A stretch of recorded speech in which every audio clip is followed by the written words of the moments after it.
Hello, it's Monday night and I remembered. I hope you remembered too. For those of you on Instagram, this is the first or maybe second time I have ever used Instagram. I probably won't stay on Instagram too long because I'm not really liking the angle actually. And I have to now jump on Facebook. Hold on. Because my Facebook was not working a minute ago. Now with a click of my fingers, we are officially on Facebook as well.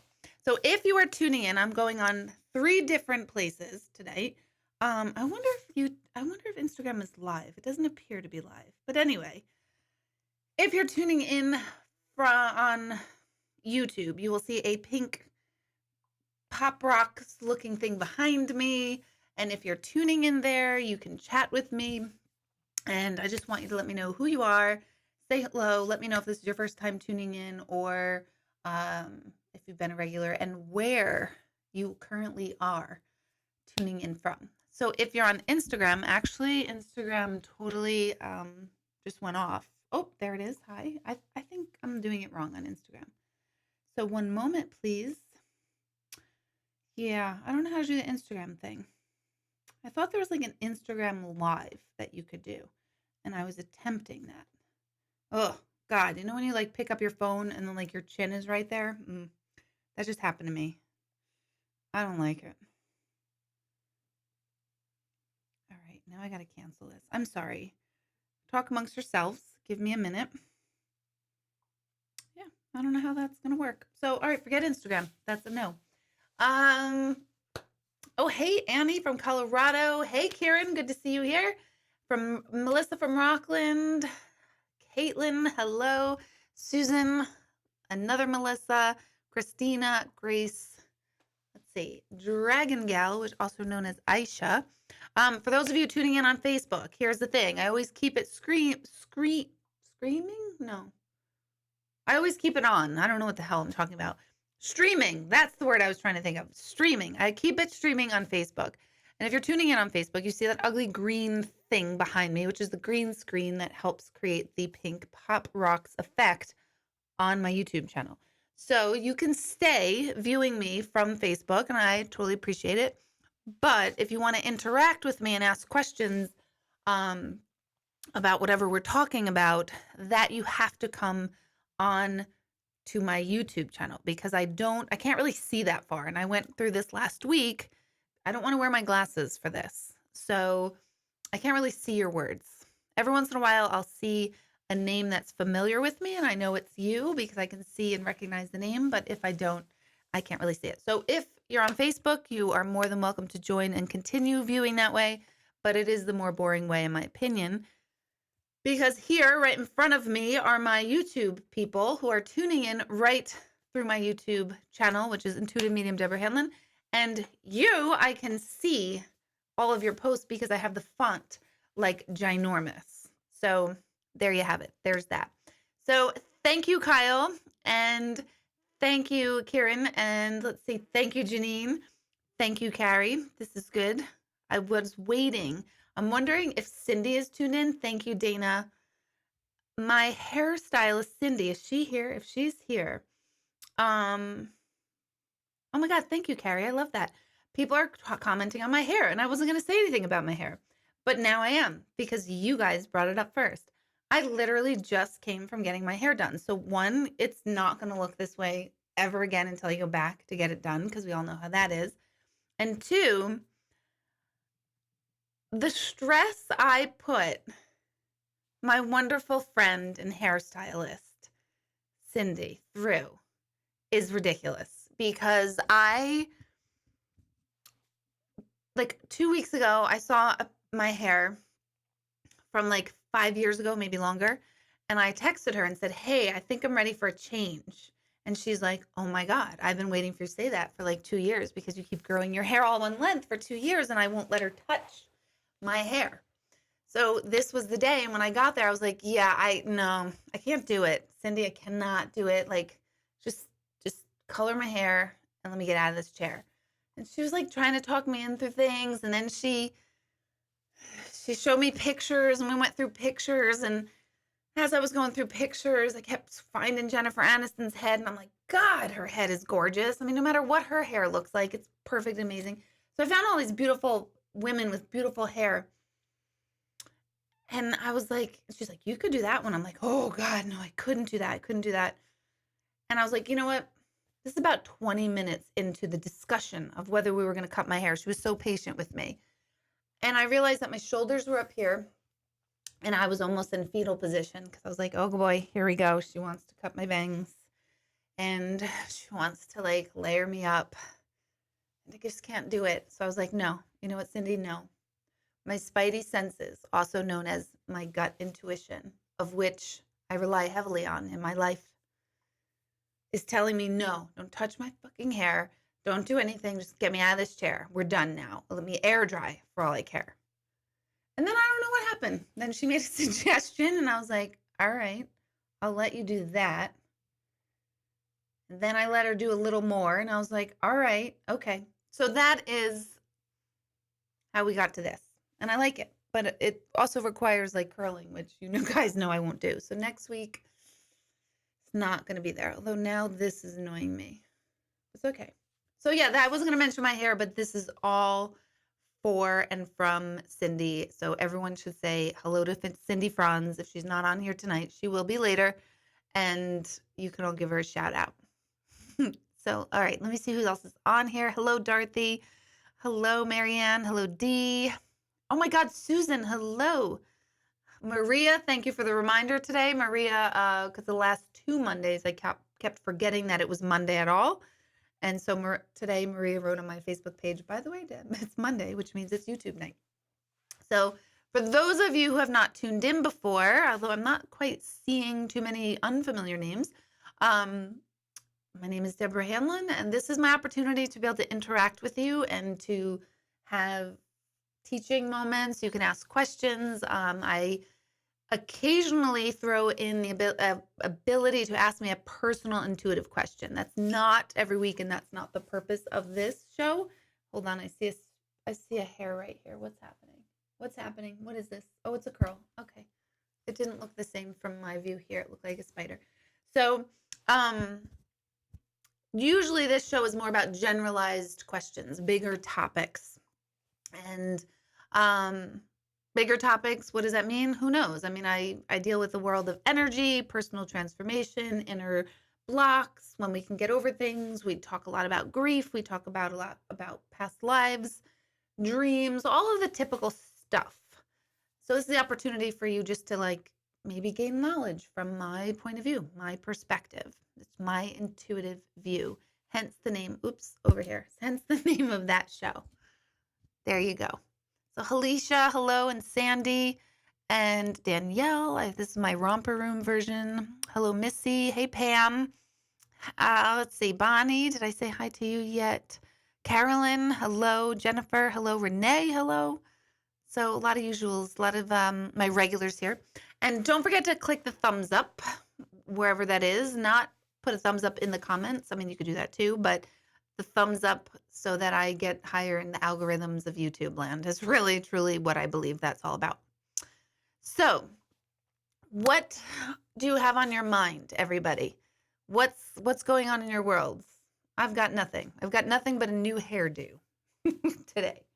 I had 3 days off, Friday, Saturday, and Sunday, and nothing makes me feel better than having a continuous time off. But I don't think I really have time off. No, tomorrow I'm taking off, actually. And then after that, it's a pretty straight run through March. So I think, as I sit here right now. Oh, good question, Maria. Why, thank you. All right. Maria is asking, what does a life coach do? There's all different kinds. I've been talking a lot lately about my transition in my work, and so many people meet me because they find me because someone said you have to go to this medium named Deborah Hanlon, which is totally cool. But over the years, and I've been doing this for almost 19 years now, my own personal satisfaction level on what I give to people is also changing and morphing. Either it's morphing and changing with my clientele's needs or just the world's needs or my own. I think it's all one and the same.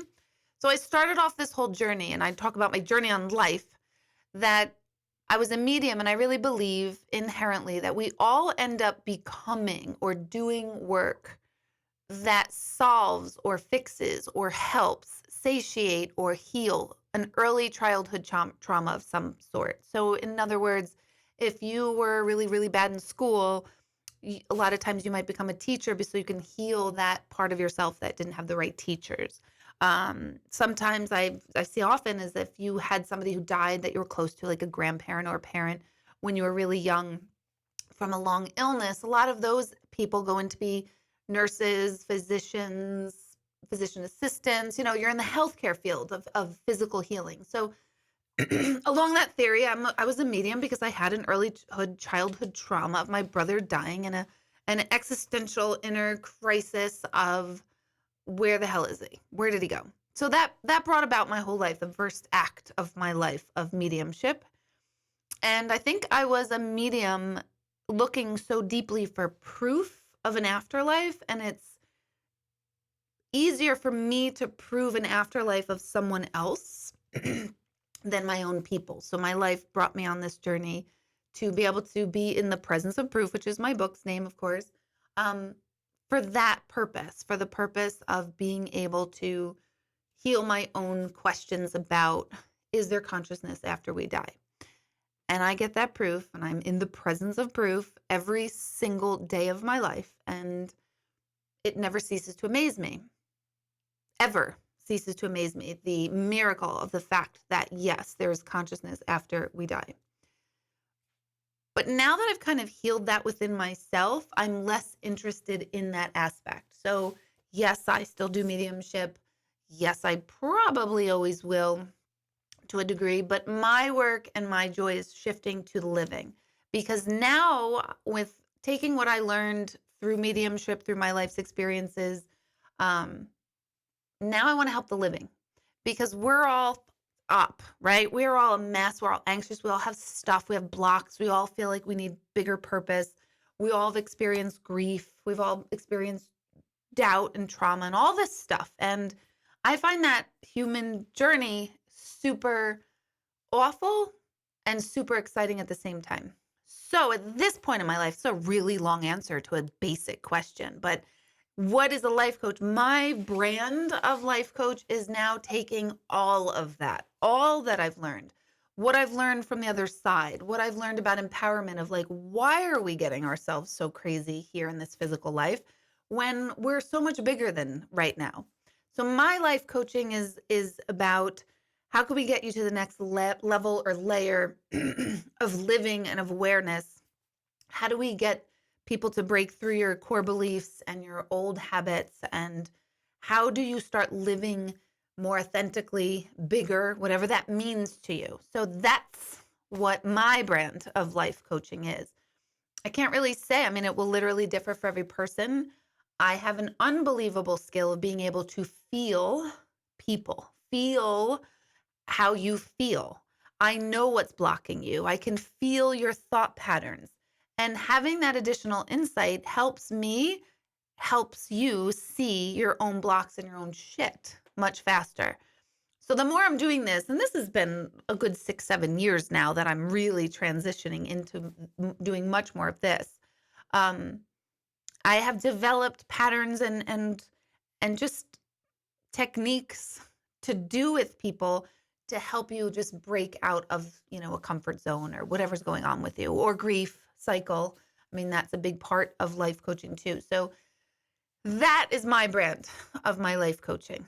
So I don't even know what to call it, to be honest. I mean, life coach is like a buzzword, but I always feel like actually it was someone who's listening and I saw today, and I won't mention their name, brought me to the attention of like, I don't have a label for what I do. And sometimes I so much want a label, but then other times it's like, if I have a label, then I limit myself to that label. So I want to help people. I want to help people live.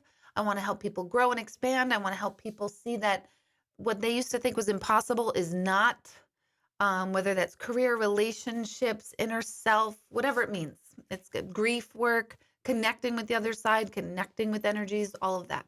That's what I want to do and help people with.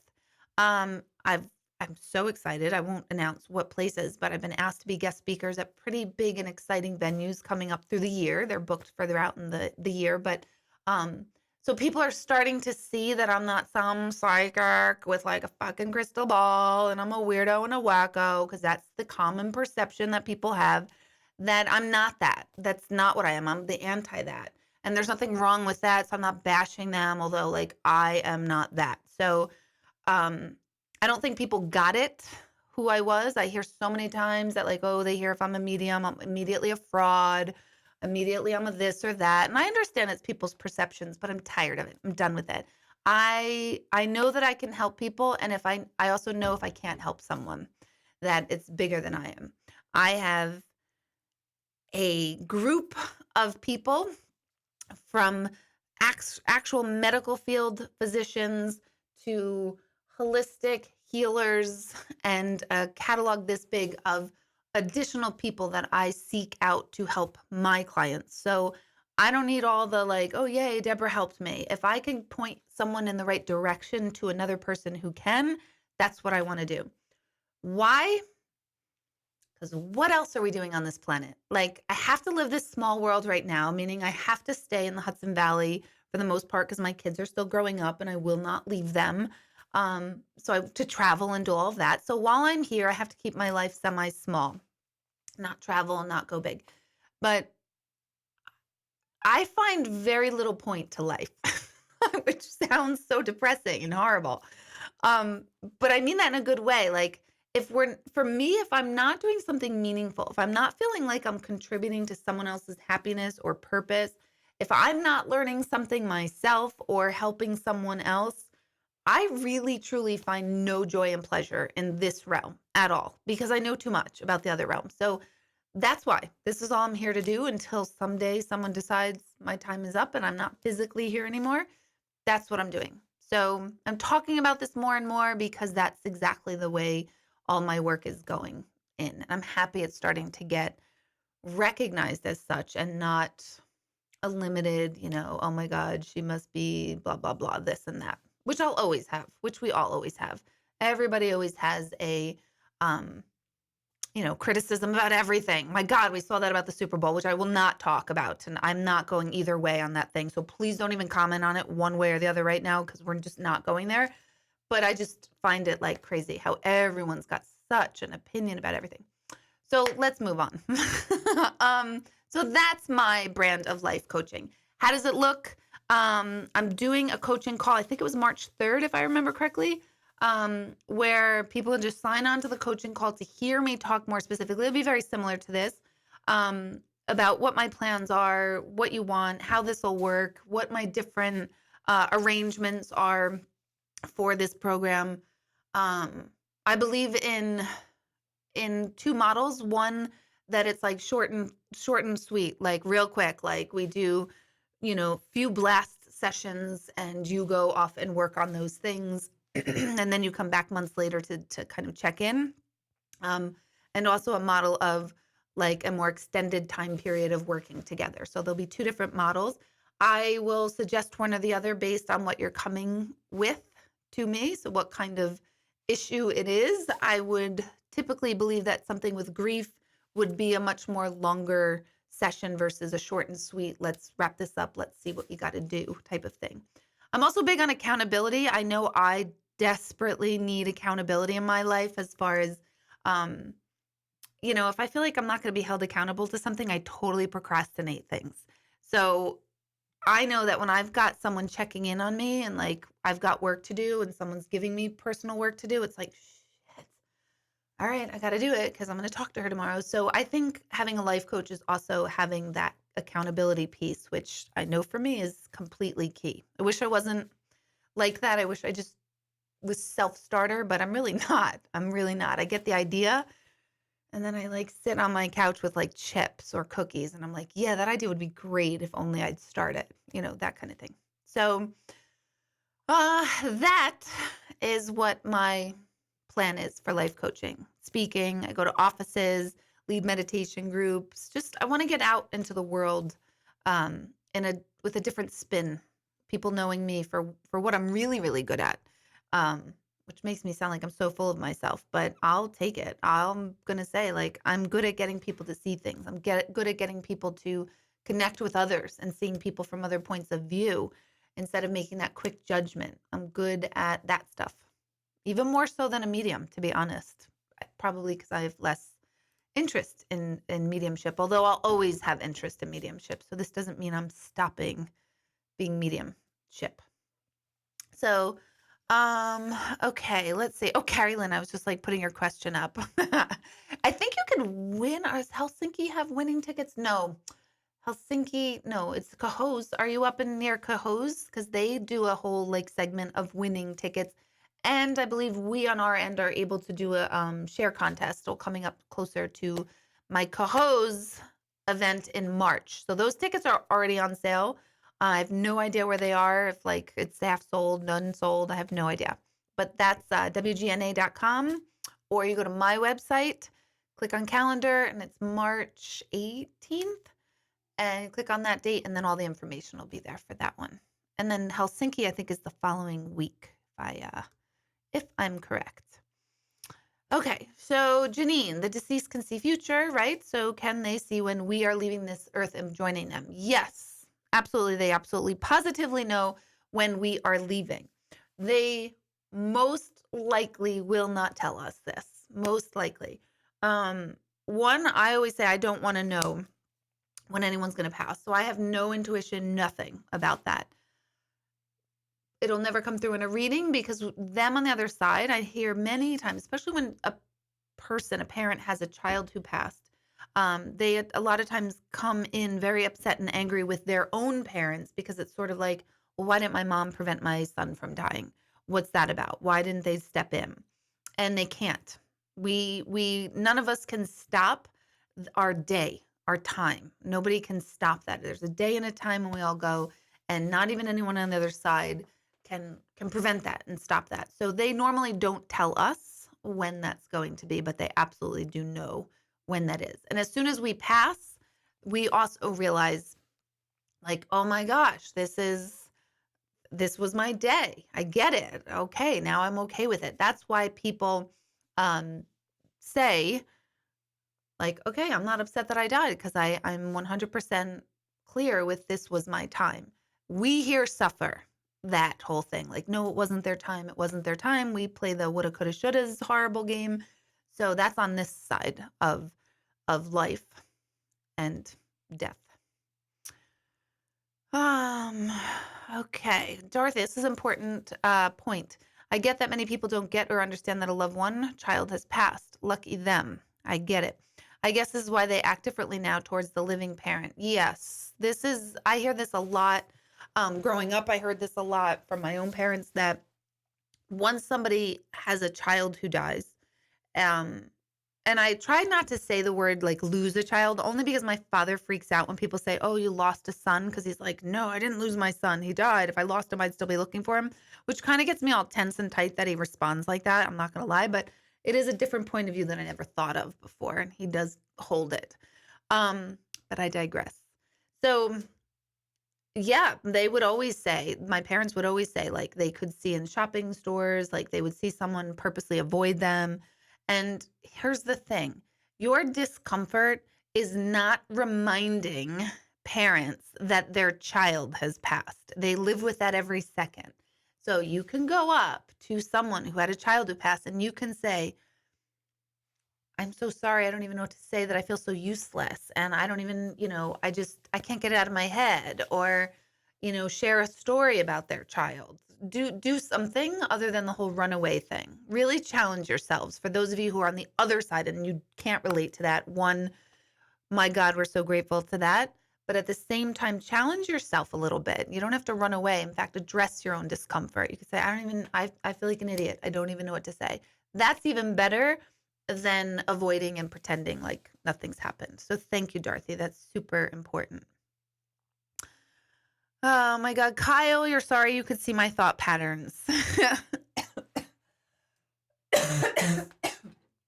One moment, please. I am sorry too. No, I'm only kidding. Okay, So if someone has an hour appointment with you, can you do a little mediumship and intuitiveness? Yes, it's all that. And it's both. It's all of that. And sometimes I feel things from your energy field. Like I now tell people and explain it like I talk to the other side, but I also talk to your body.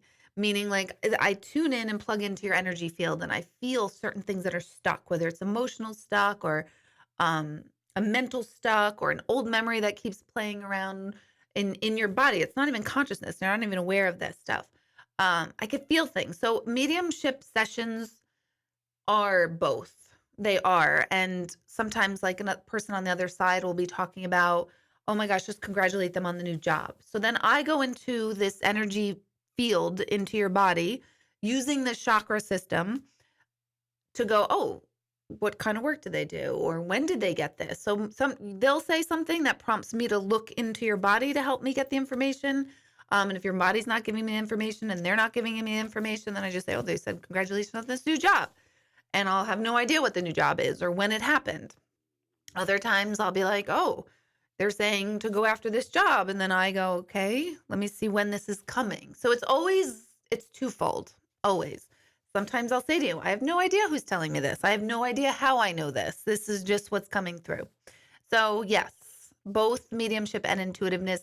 And personally, if you are not in that space where you absolutely emotionally need to hear from someone who's passed, then I appreciate when people say I'm not really here for that.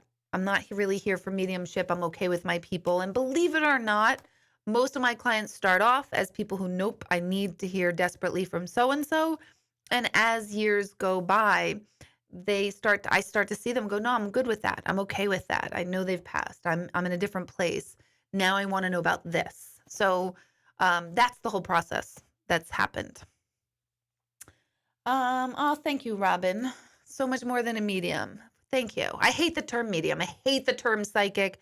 Even the word intuitive is starting to get on my nerves. Like, I just honestly want a PhD so that I can like have some, old man who's like, oh, she's a fraud and this and that. When I can shut them down and be like, you know what? I kind of know what I'm talking about because I do. So I want the schooling behind me. My life has not allowed that yet, but that too will be coming because it's all over every vision board I ever make. Particularly the last 2 years, I have done nothing but going back to school on my vision board. So that'll be coming too. And everyone always says to me, you don't need school. And I say, I know that. I have a very thriving career now. Thank you, God. Thank you, all of you. But I need that for myself, that degree for myself. What will the degree in? I don't know. Maybe like a doctorate in philosophy. Who the hell cares? Maybe a doctorate in, I don't know, puppies. I don't know what my doctorate will be in. I actually was going to do a video this week and pretend that I was going to become a dog trainer. I got such a kick out of myself. I was like, Greg, I want to tell everybody that I'm a dog trainer now. Because now, of course, I've had this puppy for 3 weeks. And now I think I'm like, like I know shit about dogs. And I don't. I'm totally not intuitive with the dog other than I just want to squish his face. So that's that. Oh my, Robin, wait, hold the show. What? They moved back to New York? I'm in shock right now. See, this is how not psychic I am. No, I did not know that. Wow. Wow. I'm shocked. They moved from Los Angeles to Cohoes, to Albany, to New York, to cold. How are they doing? How are they coping? You have failed to mention that part. So let me know. Keep me up on that. Well, now they have to come to the Cohoes night. That's for sure. Let's see. Mary, yes. Your husband will absolutely know when it's your time, but most likely he will not let you know when it's your time to join him. But he already has that already marked and knows when that is. See, Lisa is saying, I actually love it when someone tells me a story from my son. So these are parents, just like Dorothy, who have children have passed, who do want people, they want to hear about their sons. You're not reminding parents that, oh my God, I didn't want to bring it up because I didn't want to make you sad. Oh no, we're sad. We're sad all the time. There's no escaping that. So trust me, you are not reminding parents that, oh my God, damn. So glad you mentioned my kid. I forgot they passed. no one ever feels that way. So it's super important to get bold. People of us that feel uncomfortable around death, get bold and just say, I don't even know what to say, but I just wanted to come up with to you because you're on my mind, or I think of you all the time, or I can't even imagine what you've been through. Say those things. And if the person doesn't want to talk about them, they'll probably be like, yeah, no, I don't know how I'm doing it either. And then the conversation will pass. Or they'll be like, oh my God, I'm so glad that you talked about my son or daughter. There's no losing when you address full on. Let's see. Renee, do little kids have more of a connection with people we have lost as family but have never met? Yes, sometimes they do. Absolutely. It doesn't mean every time, but a lot of times I do think kids definitely have that connection. Yes, absolutely. Hello, my friend Sheila. Can I do it long distance? For you, yes, 100%. Absolutely, positively, yes. But I am notorious for hating to be on the phone. Like, please ask Greg, ask anybody if, my closest friends know, like, don't call me unless like someone's dead. And if they're dead, I will call you. No, that's so fucked up. I'm sorry. Ooh, sorry. I don't know why I'm upset that I said that. It just came out so fluidly. Anyway, sorry, Facebook. I shouldn't do that on Facebook. Kids are watching. Children are here. But for you, Sheila, 100 billion%, of course, I would. You know that. Let's see. Carolyn. Yep, Carolyn. I will know. Carolyn saying you'll feel that when we have an appointment, it'll be more of that. And I'll know. I usually know in the session. I usually clear that up if I'm not feeling like I am getting a lot of messages from anyone in particular who have crossed. I usually will say to the person, are you here for mediumship or are you here for something bigger? Because I'm really not hearing people. And then sometimes people are like, no, I'm absolutely here to hear from so-and-so. And then I just switch the gears and try really always hard to get the people you're trying to connect with, because that's what you're here for. See, Kyle, see, will you be doing life coaching over the phone at all? See, that's my conundrum, because then I'm going to wind up being on the phone all the time. So Sheila is like across the country. She's literally in Texas, I think, right now, right, Sheila? So I'm trying not to do on the phone with everybody here. So I just totally stepped in a big old bad puddle, didn't I? Because I was like, yeah, Sheila, for you I will, but for no one else I will. So now all of you feel like shit and you all hate Sheila. So that's great. I'm off to a great life coaching start with all of you when you're like, great, she hates me. So I'm trying to get away from that, not with that. And I do have the capability of doing it this way, so we could see face to face and I could see your face, because I do have that ability. So maybe this way, like via right here in the studio and not come into the office. That's a detail I really haven't worked on. So if I offended anybody, I'm so sorry. But I hate the phone. Okay, so let's see. Yeah, why Cohoes? Everyone's like, what? WTF Cohoes? No offense to anybody in Cohoes. We're just saying you moved from Los Angeles warmth to Cohoes or to Newburgh or to New York or to Manhattan or to East Coast. Anywhere on this side of the country up north this high would be unbelievably awful. Okay. Wow, Lisa, 14 years. That's about right. That's insanity. Oh, let's see. Hello, Marissa. I'm glad you joined me now. Yeah, see, I would be comfortable doing this kind of thing, but here's the thing. Technology stresses me out, and I'm infamous for like, as soon as like, what? You just press the button, you go, and then all of a sudden, like, technology won't work out, and then I'm all stressed right before a session because I can't get the connection. So we will have to work on that. That's for sure. That's going to be my whole what do we call you? Technical director? What do we call you, Greg? I forget what Michelle calls you. So if you remember, you can type that in. Hello, Mike. How are you, my friend? Okay. Yes. Megan is also saying, as a mommy of an angel, we love hearing and seeing people recognize they existed. We love remembering and appreciate it. 100%. Mike, I'm so glad you're signed up for energy transformation. There's 2 men in that group signed up already, and I think there's a third, if I'm not mistaken. So a couple of people have taken it before, asked me if they could take it again because they're interested in how different the dynamic is with a male in the group, let alone 2 males. So it totally makes a different um, feeling. But you and this other person could not have been more perfect to be in this group. That's all I'm going to say. That's all I'm going to say about that. So my energy transformation class, for all of you who don't know about it, you probably get sick of me hearing about it, but that's like the next level down from a personal intuitive coaching program. So ETA is 6 weeks long. It's super intense. It goes from really, really fun and giggles and fun, and we feel energy in our hands, and you get to like understand energy, into a screaming, halting, oh my God, why is Deb emotionally making me think of all these old memories and cry fest? Ask Kyle, because Kyle was one of those people, and I know I could say this here. Kyle likes to laugh in her life. So it's no shock that we've attracted each other to our lives. We both are laughers. But sometimes laughers laugh so that they don't feel emotionally.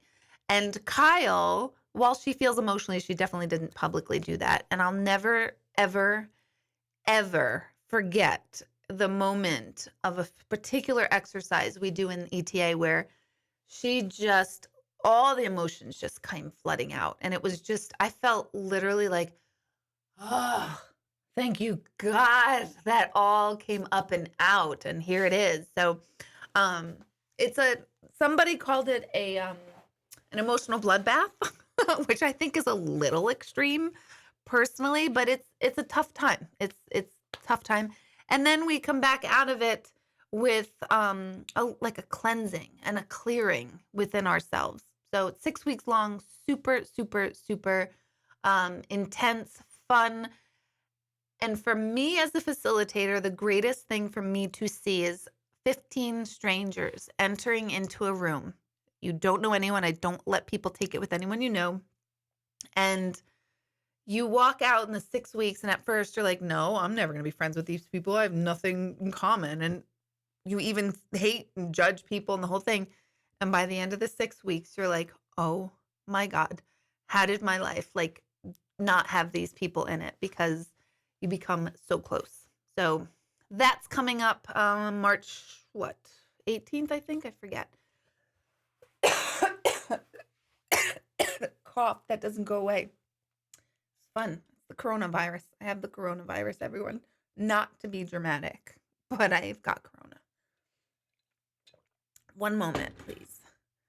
Yeah, March 20th, the weekend of March 20th. 20th, 21st, 22nd is the first weekend.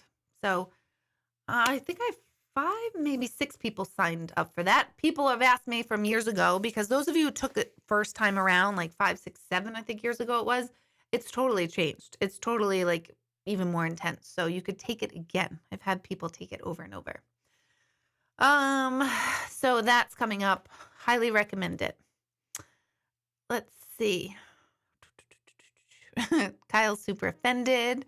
Marnie is just up there, so she's not offended. You don't use the phone. See, my people know me. Like the phone, when it rings, I'm like, who in God's green earth is calling me right now? And if the kids or Greg call me, I answer, because why? Because they all know that they better like be real quick about this. And I'll be like, okay, go, okay, got it. Okay, goodbye. It's one of those things. Let's see. Let's see. They always live there. Oh, now you're explaining why your kids moved back to Cohoes. I'm sorry. Let's see. You're not called Wonderful, Greg. You're called the Technical Advisor. Oh my God. Okay. So, Tara, perfect question. Who should one see if they have beyond crappy stuff that keeps happening and I need to break the cycle? Me! Hello, Tara. I don't know if you missed the front part of this whole thing, but me, I'm like the queen of crappy stuff. That's not a fun role now, is it? But here's what I think. I've either been through it myself, seen my own family go through it or heard one of my clients go through it in the last 19 years. 100. There's very little anyone can say to me today that will throw me off my rocker and I'll be like, yeah, I've got nothing. I can't help you. You're completely fucked up. Like that would be extreme. I mean, just looking at my friends list, that alone says like, I got you. If you're willing to be open and honest with me, that's what it is. Open and honest with me, which means to yourself, then I can help you. If somebody still wants to hide shit and act like they're one way, but they're not, don't call me for that. Like, we're going to get real because I know otherwise. When people say to me like, oh my God, like Deborah, I'm really like somebody who really loves people. And I'm like, no, you don't. You hate people. And they're like, I know, I feel bad. I'm like, I know, like, just say it. I don't care if you hate people. I don't care. I don't care what's going on in your brain. I often say truth is higher than love. When you're truthful with yourself, when you're honest about even your biggest flaws, the parts of you that are like messy and you think are completely messed up, if you can actually own them and be honest with those parts, then I can work with you. If people want to stay in denial and act like they're not doing something that they are, no, nope, I want no part of that. None. So I'll either poke the bear, and so much so that you'll hate me. Like in energy awareness, someone will say to me a statement, and I won't feel that resonates. And I'll say, really? You feel that way? And they're like, yeah. And I'll say, no, you don't. And then they're like, oh my God, I know. I feel really guilty about that. So truth is higher than love. Truth is healing. Denial, covering up, using the word should, like what should we feel? I should feel this way about so-and-so, but I don't. Truth is higher than love. We want to like people. We want to love people. We want people to love us, but sometimes we don't. Plain and simple. If we act poorly on that, if you go try to kill people, I mean, I probably can't help you with that, but if you need to confide in someone for that, you probably should go to like a priest in a confessional where like no one can see who you are. Cause I don't know, but those are the cases where I don't want to work with you. Not you, Tara, but I mean a person. So Tara, first I would say if you haven't come to my events or anything, I would say look for my energy transformation awareness first. To me, that would be more your first step, especially if you don't know my style. If you haven't been around me often or come to a lot of my workshops, that would be the one that I would say come to first. Okay, Mary, that's on my website. So again, go to deborahhanlon.com, or you can hold on. I think I have an email thing up here. Ugh, I can't see. No, I don't. So info@beingknowingdoing.com is my assistant Michelle, her email, so she could give you that information or send you the link, or just go to deborahhanlon.com and then click on calendar and then go to March 20th, and the whole flyer and everything will be there. But it's 30 hours with me in class with 14 other people. And people fight and cry and scream and yell at us when we don't get an appointment. And people go, oh, I've been trying for 8 months and this is bullshit. And then I'm like, oh, good. I'm glad I've never seen you. Please go. So if you're going to fight or be really rude to Michelle, not you, Tara, or you, Mary, I'm just saying in general, people get really snippy with my office. And then I get snippy back because Michelle is like God's gift to me. So that's how you can sign up. My mind is wandering. So yeah. Yep. Mike, this is the time for you. You were right. You were not supposed to take it last time, but this is definitely the time for you. Okay. Yep. Holly took it twice. So Holly's got it twice. Yep. Let's see. Hello, Deb. Hello, Kelly. Cindy, were you tuning in right away when people said they liked my hair? Because my hairstyle is now on here. Now is it falling and looking flat? I don't even know. Kelly, I'm waiting for you to sign up. I'm waiting for you to sign up for my energy transformation awareness. That's time, sweetie, girly. Okay. Can kids sense if someone's going to pass? My young son has asked several times now if my brother is still on Earth. It's starting to freak me out. Ooh, yeah, sometimes they can. Sometimes they have associations too. So like something happened to a guy named Tom, and then it makes them think of their Uncle Tom, and it could be that too. So, depending on the scenario of where your brother's at, like if he's actively ill and passing or about to, then it probably is geared because of that. But if your brother's like fine and okay, then there could be other reasons why your son is asking that. But doesn't also mean like your brother. Say your brother's name is Tom, and then your little son is hearing Tom Tom passed or Tom's here. Maybe it's somebody on the other side and it's another Tom they're talking about, but he only knows your brother, so he might think that's the Tom he's referring to. So I hope that makes sense. Okay, let's see. From your husband dying to a car going through a stop sign. Ugh, me landing on the hood may ruin my year of driving cross country due to herniated disc. Oh my God. Yeah. Like that's the universe telling you a lot. It's telling you way too much.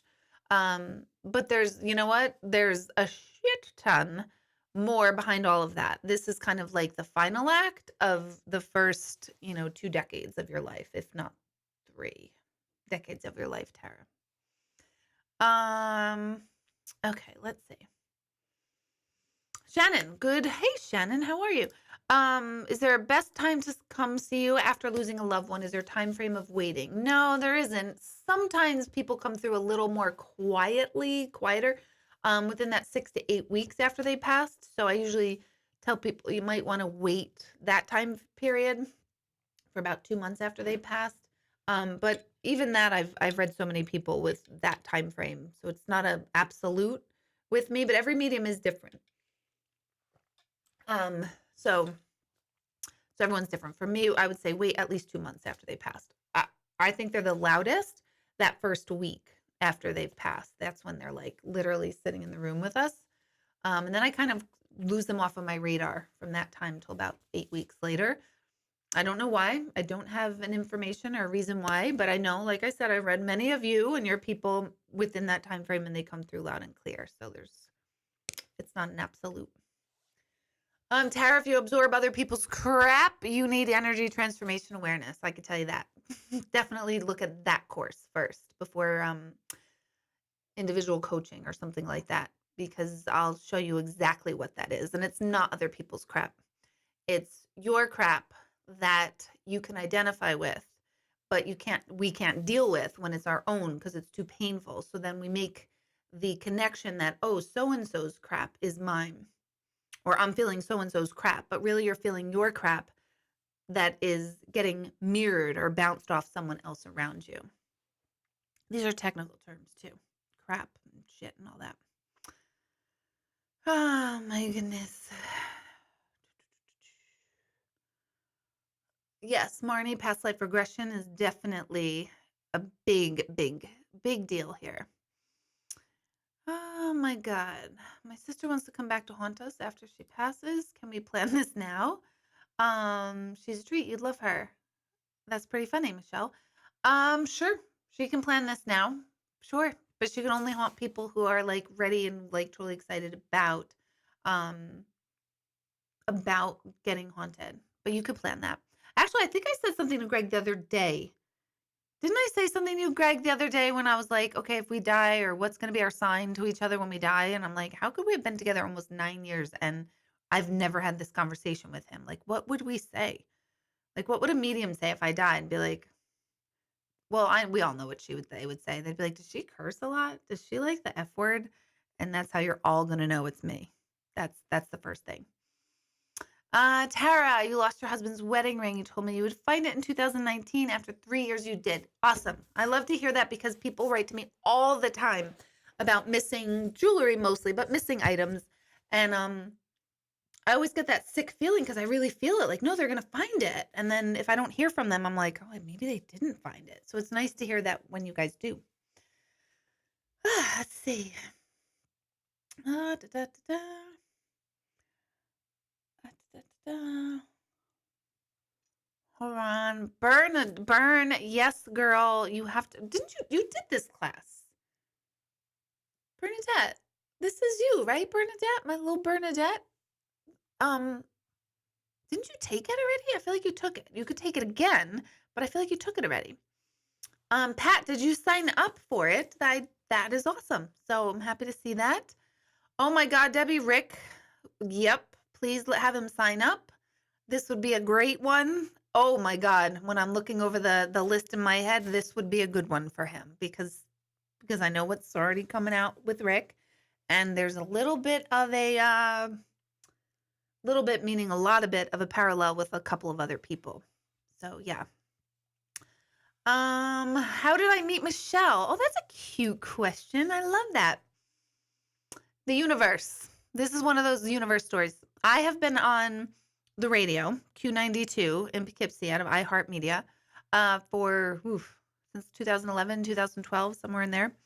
And Michelle is the morning host with Joe Daly, although he just retired and they just ended their show in December, but they had it forever and ever and ever.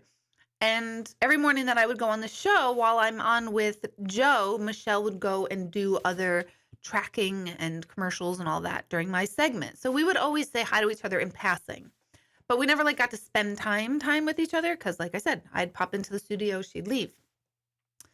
So one day I was looking for a new assistant, and my assistant Barbara, who is still with us, she's my bookkeeper and takes care of everything like that. Well, Michelle does it, and then Barbara checks it. But I wanted somebody in the office at the center during hours, and Barbara can't do that, never could. She worked from remotely. But I wanted someone to greet people when they come in, and if I'm running over time, she'd be able to say, "Oh, she'll be right out," that kind of stuff. So it was time. So I put an ad into Craigslist, and I wrote need someone part-time these hours to do this and this, and I didn't say my name or anything because I didn't want someone to just want to work because it's Deborah type of stuff, because even though I don't think like that, people actually do, which makes me laugh.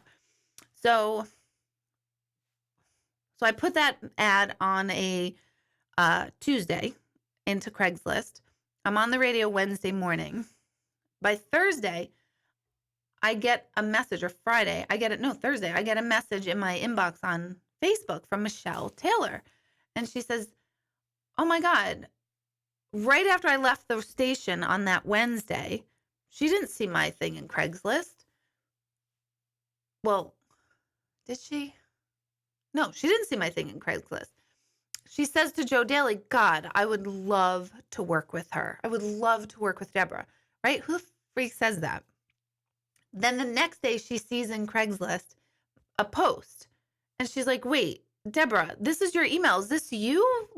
And I was like, "Yeah." She's like, "Oh my God, I just said to Joe, I would love to work for her." And Joe's like, "Oh my God," later when we talked about it, "how random." And I'm like, so she's like, "Would you give me an interview at least?" And I was like, "An interview? You're hired. That's it." I've known her for so long. In passing, she just made the statement, "God, I'd love to work with her." And I was looking for somebody, and literally I needed someone for starting December of 2016. And she said, this was back in October of 2016 or September. And she said, "The only problem is, and I'm really sorry, and I get if you can't hire me because of this, is I'm not available until December." And I was like, "Stop. What?" Because I don't need you until December. So perfect since then. So that's how we met. It was meant to be. That's what it is. And I pray and thank God for her literally every day. If I'm ever down or not seeing gratitude in life or something, I literally bring through Michelle going, "I'm so lucky that I have that woman. She is unbelievable." So when people are kind of rude to her, that's wrong decision to make, because she is so amazing. Oh my goodness. Let's see.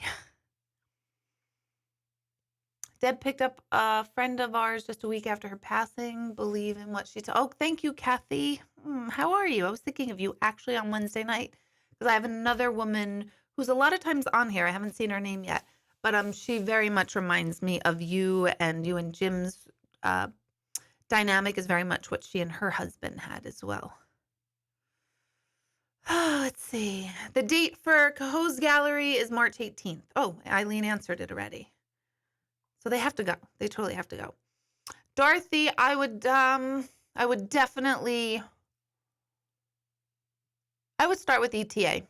Yep, I would for you, definitely I would start with ETA. You've come to a bunch of workshops. Um, it'll be intriguing. I have to think of like, yeah, I would come to ETA if the dates work out for you, the 6 weeks. If they don't, then maybe we can consider. But I would start with the ETA first. Let's see. Oh, the personal coaching, Bernadette. Yes, of course. Okay, yes. You actually were like the first person many years ago to talk about it with me. So Rick said, thank you. Rick, you're tuning in. You're listening to me. Take it. Sign up. Don't give me some bullshit. Don't tell me you can. Don't whatever. Look at the date. See if it works. This is a good one for you. Trust me. This is a great one for you to come in and jump in on. Okay. And I say that lovingly, and he knows that. He's met me. Don't give me some bullshit. That's my job. And I say it lovingly. Noreen is asking, can objects contain energy? Yes, all objects contain energy. When you wear jewelry of my loved ones who pass, I feel my energy change, or is that just in my head? It's not in your head. Particularly jewelry, particularly anything made of metal, because metal is a good conductor of energy. So that's why we definitely feel their energies. That's why I don't go into antique stores, because I could feel all the like people's energy. It's not like I feel or hear like the dead people talking to me. It's not like that. But I go into an antique store and I'm like, ugh, I feel all these people's lives and all this stuff, and I don't want it. So all objects contain energy, but jewelry or anything metal holds on to it. Same thing with tools with men, because a lot, they pass down tools. That becomes a big thing for men. Good night, Cindy. Susan is saying, I want to make an appointment with your mom. Passed in 2014. Do you think she'll come through?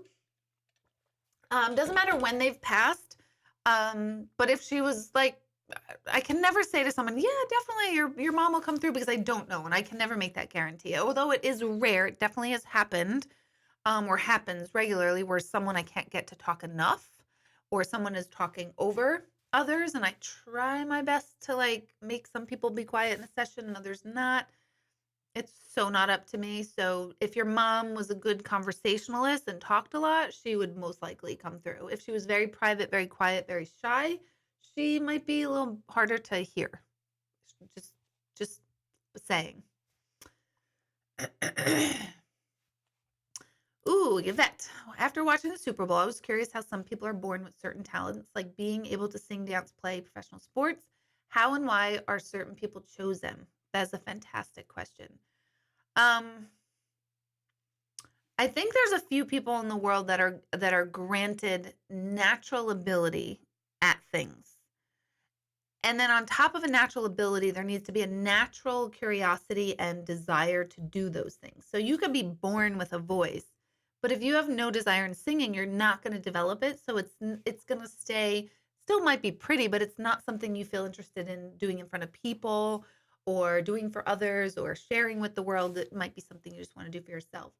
I also really do feel like the more desperate we are, or the more in lack we are as a kid, the more it drives us to become something bigger and better later in life. So people with that natural ability and lack, that becomes their ticket out or their ticket through. So they, in my opinion, tend to work harder because they have a vision for themselves that they will not give up on, which I know is J-Lo's story. I don't know Shakira's story. So, and I don't know any of the football players' story, but it's usually there's lacking in something, mostly material things. If we feel like, oh my gosh, my parents can't provide for me, I've got to figure it out myself. A lot of times you do. So I do think that's why. So I don't know if they're really chosen, because I think we all have natural talents and ability, but what sets us apart is desire and then action on desire. That's it. And I think desperation causes action way more than, oh, wouldn't it be so fun if, if you need to make rent and mortgage payments because of your talent, You're going to work at it. You're going to get better. You're going to say yes to every job. You're going to do it for more hours. You're just going to get more proficient at it versus someone who's like, I don't know, my parents are paying my rent, so I don't really need to know. Like, I'm just going through life. So that's my opinion on that. So we're all basically crippling our children, is what I'm saying, myself included. A little lack goes a long way. But because I had it, I don't want them to have it. I have not heard of Gene Keys, Roseanne. If you want to expand on that, my website is Deborah Hanlon. See this? DeborahHanlon.com. That's my website. Oh, where on my website is that ETA? So website, DeborahHanlon.com, go to calendar, and then calendar, go to March 20th, and the flyer will be right there. My 2-year-old daughter keeps saying babies are from the moon. I figured she had a dream about it, but she keeps going on and on about babies on the moon. Oh my God, how adorable. I don't know. I think she might, but who knows? I mean, maybe we think babies are from far away and our concept of far away goes all the way out to the moon. I think that might be what it is, or maybe she has some other experience with that. Read The Little Prince to her, though. I mean, it's not about a little baby, but read The Little Prince because he lives on another planet. So read that. I'm glad Rick is laughing because after I was like, stop with the bullshit. I'm like, oh, great. He's like not coming. He's like, all right, screw you, Deb. I'm not doing it. Melanie, yes, you are a good fit, my friend. I swear to God, you're a good fit for this group. Yeah. Well, anyone will fit with the group, but I often find it amazing how different groups come together with the same issues or a lot of the same threads. Maybe we won't even say issues, like a lot of the same threads, like, oh, 8 people had an alcoholic, abusive father. And it's like 8 out of 15, really? So there's often a thread. There's individuality. There's separate individual. This one will be super intense.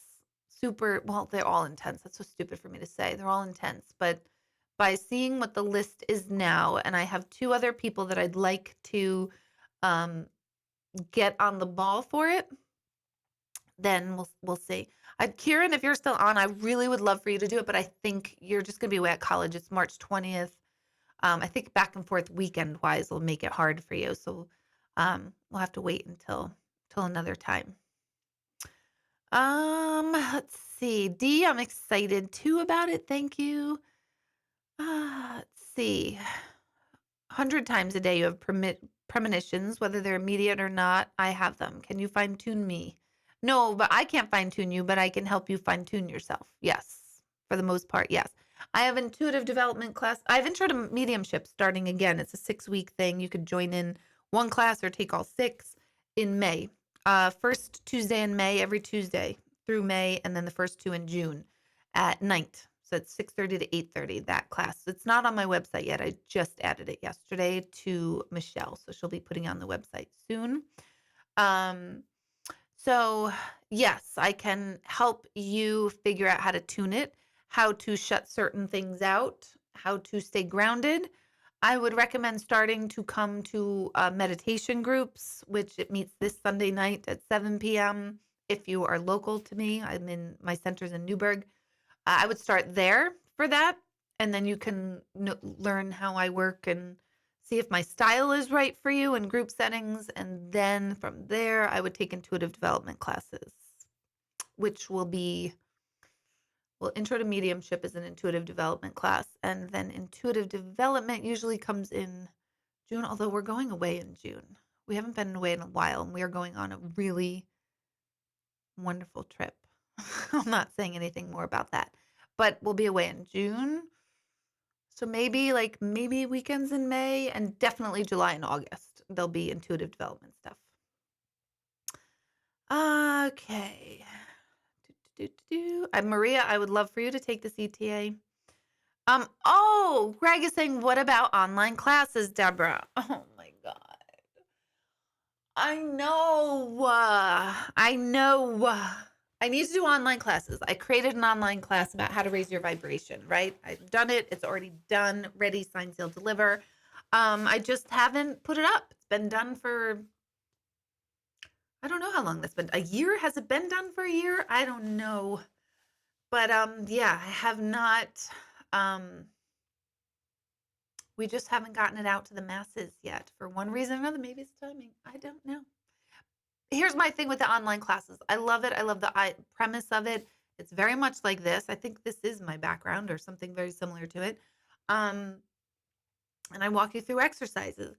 What I don't gain back from online classes is the back and forth interpersonal dynamics, which is what I really like. So I am talking to a screen, which is fine. Like I lead you through stuff. So I don't feel as like connected to people. So that's the part that I miss if I do an online class. But yeah, I should get that out there. Would you guys want to know my it's called Raise Your Vibration, how to raise your vibration. It's not how to get happy because that's stupid. No, it's not stupid. I'm stupid for saying that. But it's how to raise your vibration. What are some things that you need to go through to look at to why you might be feeling low? So how to raise your vibration, which does not mean, oh, you're going to be happy every day. Nope. If you're reaching or searching for daily happiness every single day, um, I don't think that's sustainable. I don't think that's real. Sometimes we just feel like shit and we need to allow ourselves to feel like shit and then wake up another day and feel okay again. That's right, Kathy. Okay. Oh, is Baker making an appearance tonight? He is not making an appearance because Jack is at the gym right now. So he's not going to make an appearance tonight. He's so adorable. I can't. I spent an hour outside throwing a ball to the dogs yesterday. Bailey is like, our 6-year-old chocolate lab is like a kid again. I'm crazy. Crazy. She is like running and jumping and they like wrestle and they argue or they play fight and then they get down really low and do downward dog and so adorable to see them playing. And I'm happy because Bailey has a friend. So Rick's birthday is the first weekend. Perfect. We're going to bring a cake. We're going to bring a cake. Nope. Actually, what am I talking about? Debbie is the cake maker.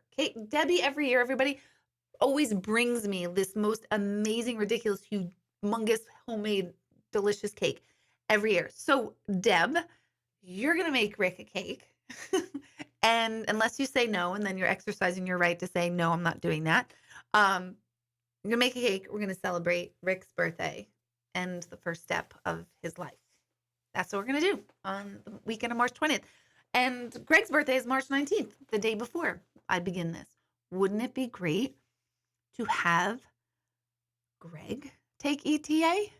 Wouldn't that just be the cat's pajamas? I don't know who the hell says that phrase and why that one came to me. That would be fun. What do you think, Greg? You ready for ETA with me? We'll have to not date for those 6 weeks because, I have to be objective about who you are and I have to actually care about your feelings and stuff. So we have to not be dating at that time, not engaged or anything. So it's also, we get a hall pass. We can get a 6-week hall pass. No, I don't want one. So you can have one. But if you want one, then I hate you. And then you need ETA. You love seeing the puppy. Well, if we want to send a message up to Chris or Ben and bring down the puppy, I'm totally fine with that. Okay, let's see. You wake up almost every night between 2 and 3. I was told that's when messages try to come to us the most. Is there a significance to that? There is a significance. I actually hear it between, not that I hear it because everyone who knows me knows I am not waking up.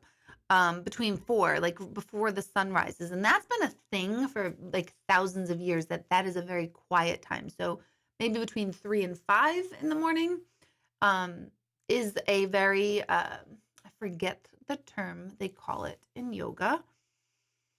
There is a term for that time, but it's like when you're still and quiet and calm, but the energy of the day is building. So you're more receptive to receiving energy and thoughts and all of that. So there is a thing with that. You don't have to be up at that time. I say that only because I'm never up at that time and I can still receive messages, but there is a sweetness and a quiet to the universe during that time. I totally forgot that Facebook is on. So I see a bunch of people, saying stuff, but I can't read it. So I just see blobs. But if you want to ask me a question, you have to come to my YouTube channel.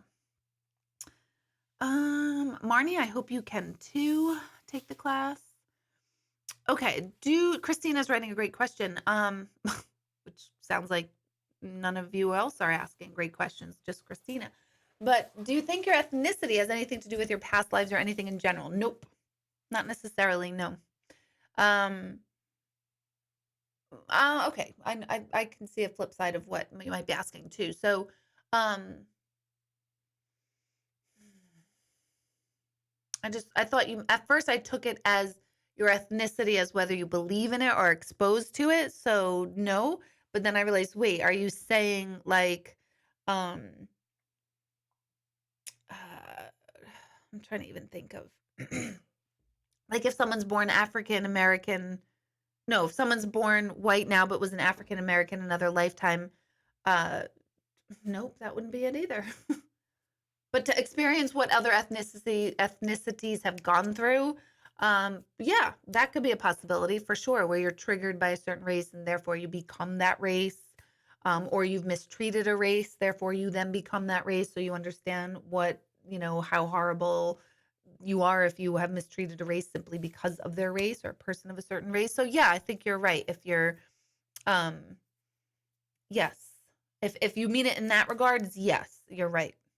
It could. I don't think it always is, but it definitely plays into things for sure. Debbie said she'll make a cake. Greg wants it to be a keto cake. Greg is on keto. I'm not. So it could have lots of sugar in it for me. Because even though this is Rick's cake, Greg and I are making requests. How do you like about that? Ooh, 3 years ago I had a dream and I only remember the words the seventh lap. I've been going through tough times for about 7 years now. Is this a coincidence? Seventh lap around the sun and everything is okay? Absolutely, could be. For sure, Bernadette. I think Greg should take ETA. I think so. I think it's time.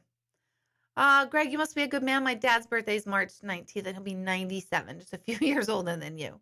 That's about the age Greg's going to be when he goes. That's what I know. It would be, he said it'd be against the rules. You cannot take this class with friends. That's why I said we have to break up and we have to have it be objective.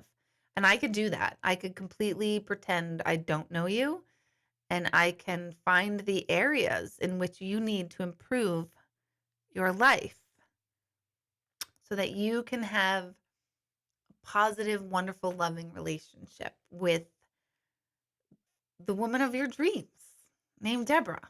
And we'll start dating again at the end of the 6 weeks. I think you should just think about it. Okay.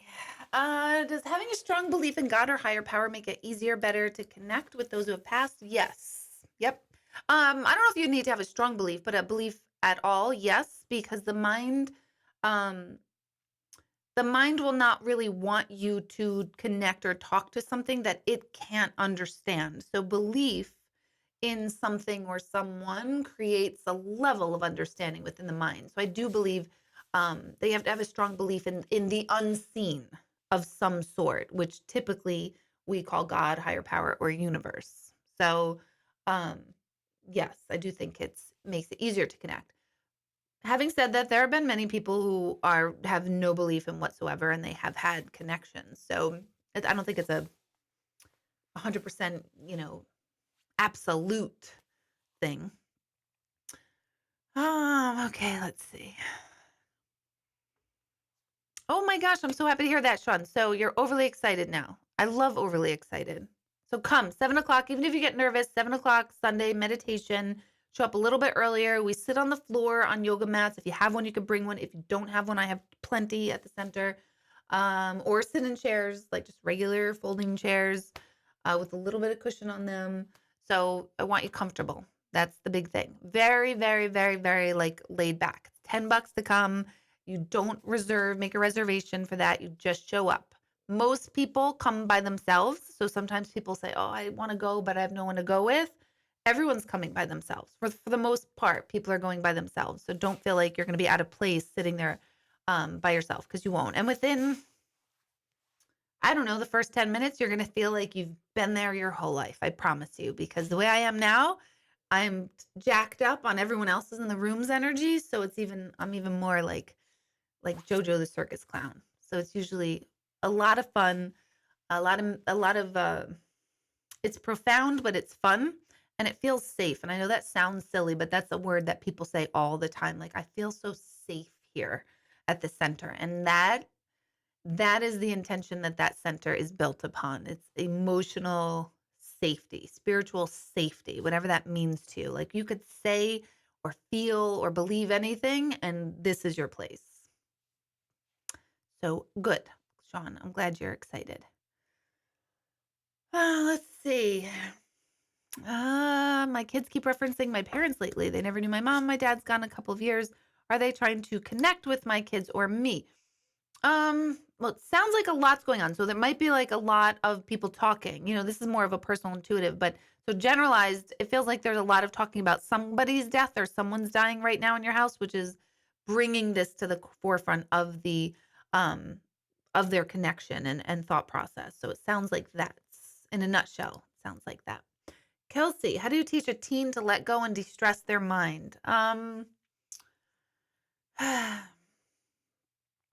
So many ways. Depends on what it is. On some level, we can't, because we can't take away that stress, because that's part of being not just a teen, a human. So part of it's normal. So we have to realize that there's a normal anxiety that exists in that teen world, in the human world. There's a normal anxiety. Um, Validation, validate. I totally understand what you feel like. Oh my God, I felt the exact same way. Tell them stories of like, oh my God, when I was a kid, there's this one time I went to school and my hair was a mess and I was so embarrassed and everyone laughed at me and it was terrible. But like, now I can look back now and laugh at it, but I felt so sad. So validate, share your own experiences, your own times being vulnerable. I constantly tell teens, like, I promise you, you are never going to want to do this again. So this is the hardest time of your life, as far as feeling so uncomfortable and like a dork, but you want to fit in, but you don't. So normalize and validate. Um, Beyond that, get them around other successful, happy adults who can tell them the same thing, because at some level, our kids don't listen to us as much as they listen to someone else, which is totally normal. Meditation is great, letting them know what meditation is. I believe yoga is great, but try to get a teen to take yoga, because my kids all go, like, I want to take yoga with you. And I'm like, yeah, you want to go to yoga? And they're like, no, I'm not going. I'm not waking up that early. That's mad early. And I'm like, all right, forget it. So validate. Let them know that honest feeling. Like, let them talk. Let them share their feelings, even if it's like, I hate my life. Don't get anxious on anything they say, because one minute they'll say like, I want to kill myself and I don't want to be here. And then you're like horrified and you blaming yourself for everything. And then the next 2 days later, they just like needed to get that of out of their energy field. And they're like, no, I'm okay. I'm fine. And perfectionists, when you say they strive for it, um, sometimes as a personality thing, it's okay to make errors. Perfectionism, I had this discussion with someone today actually, is a lot I have to prove myself to myself syndrome. So a lot of times we think like, oh, we're doing this, for the teachers or for my happiness. And it's not. A perfectionist still doesn't feel um that they've like become yet. So they're still becoming and they're still growing, they're still learning, and they're not in that safety zone of like, I've got this, I know what I'm doing. So they just keep going and going and have to be perfect so that they can be validated to themselves. You can't talk your way through that with a perfectionist, because they don't feel that. So a conversation about perfectionism, like, oh, is not going to work. You have to let them feel that perfectionism and meet people who, oh my God, I totally know what you mean. And this is how I would drive myself crazy. I remember very much being a very big perfectionist, and I am on some levels with certain things, but I'm so not anymore at the same time. So, um, I think that relates to all of us adults, right? That it's a part, it's 50-50. But meditation, definitely huge. Learning how to breathe, something as basic as breathing when they do get like tense and upset. A simple cleansing breath is super, super intense and good for that. So that's a good question. I used to do a teen meditation group too, but it's hard. It's harder for me right now with everything else I have do going because I like to have like certain lesson plans with teenagers because they need direction for the meditation groups. So it's a different bear. Um, let's see. So I wish school districts would offer meditation to kids too. Yep. Um, what happened? It went back to the beginning. Is it my phone? Greg is saying, Carolyn, you can click at red line at the bottom and slide it to the right to get back to the live stream. Wow. Yeah. How young, Kelsey, are they? Young teen, like 11 or 12, 13?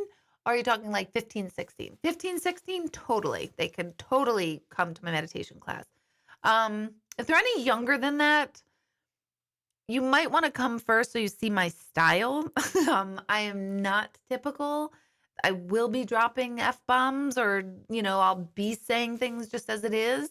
I think it's super helpful for kids that young, like 15, 16, maybe even 14, um, to be around people adults who are still talking about the same thing because I think kids need to be normalized. Like everything is normal. So 13. If it's male or female, Kelsey, I feel like it's female, but if it's female, they might be a little bit older for their age, but come to one yourself first, and then you can see if it would be appropriate for your child. So, all right, guys, anything else? Anyone else have anything at all? Italy, what the heck is wrong with me? We had a cancellation. We had it all filled, and then one person had to back out. So that is one seat left to come to Italy with me from July oh my God, 18th to the 25th. We start in Rome, and then we spend a week in Umbria and go through the countryside of Umbria. We stay at a private villa, private home, which is exquisite. So if you are interested in that retreat, so far it's all women on the retreat, and we are sharing rooms, so it would not really be open to men right now. Um, but uh, take a look at that. There's one spot open. It's being wide open for someone. Michelle's like, oh my God, I'm starting to get freaked out. Like, what's happening? And I'm like, nope, the right person hasn't heard me say it yet. The right person who's supposed to join this group is out there. And I'll say she, because there are no room for men now. Um, she will be the perfect fit for this group. So if you're available, you want to come, it's intense, but it's also fun. So it's not there's a lot of light moments to it. You'll be with me hanging out, eating lunch in the Italian countryside with Deborah, drinking wine. It'll be like we're friends. And teaching. I do lots of teaching, lots of stuff moving forward, but it's casual. We take breaks to go swimming in the infinity pool. We can pick sunflowers on the grounds because we're in front of this ginormous sunflower field. Like you're literally in the Italian countryside. So one spot available for that, and that is July 18th to the 25th. So that's out there. What else? ETA is coming up in March. Totally leaving stuff out. Cohoes, March 18th. Hudson, New York at Club Helsinki the following week. Ooh, meditation this Sunday. So come at 7 o'clock or a little bit before 7. We start at 7. And I think that's it for now. So, oh wait, let's see. How do you comfort or advise someone who believes a relative is committed suicide and is in hell? They are not in hell. The hell that they were in was when they were here, which is what caused them to commit suicide. So people who commit suicide do not then spend the rest of eternity in hell. And I hate when people tell people that. I've heard mediums tell people that. I've heard clergy people tell that. That is not true. I read people who have committed suicide almost every single day, and not one of them is like, shit, I'm in hell. No, not at all. The hell they were in was here on this planet. So they're completely fine.